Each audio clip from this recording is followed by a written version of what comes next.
Okay, here were some tips for 3.4. I'm just going to show you some connections.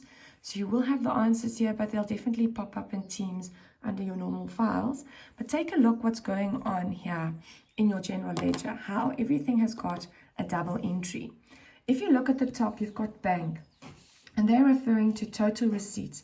Now, you used to having a long list of accounts here that would have gone into bank. Now they're just saying total receipts. So there's a lot of different stuff in the 273. So the first one that I want to refer to that's inside the 273 is your sales, 122,000. Can you see it says bank? If your details says bank, it means this money you will find on the other side inside your bank account. So there's the 122 and there's the debit. It's inside the 273. Then I'm going to go to the right-hand side and let's look at total payments. Again, this is a lot of stuff that you paid for, not just one thing. But inside that 301 is the 240. How do I know it? Because it says bank here. If it says bank in details, it means you will find this money on the other side in bank. So you're going to bank 301. So there's your double entries for the cash transactions, meaning the ones that you're familiar with. Then we're going to the complicated one, and that is our cost of sales. So I'm just going to move bank out of the picture.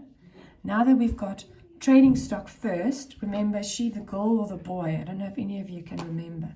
Trading stock's the guy, by the way. Why? Because it's got bank and cost of sales as details. It varies. But in this instance, I've got cost of sales sitting on the left. First of all, why?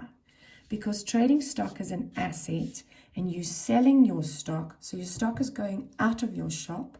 Therefore, your stock is going down. You ask yourself, what's happening to the actual account? In this case, trading stock. So this 70,000 says cost of sales. So if you go to cost of sales, which is all the way down here, and you look on the opposite side, you find 70,000. And what does it say in this details? It says trading stock. Why? Because you will find 70,000 inside trading stock on this opposite side. This one is much easier to understand because it doesn't have other accounts involved. It's just cost of sales and trading stock connected to each other. So make sure that you don't write bank in cost of sales because it's got nothing to do with the cash. This has only got to do with you recording your cost price. I hope that helps.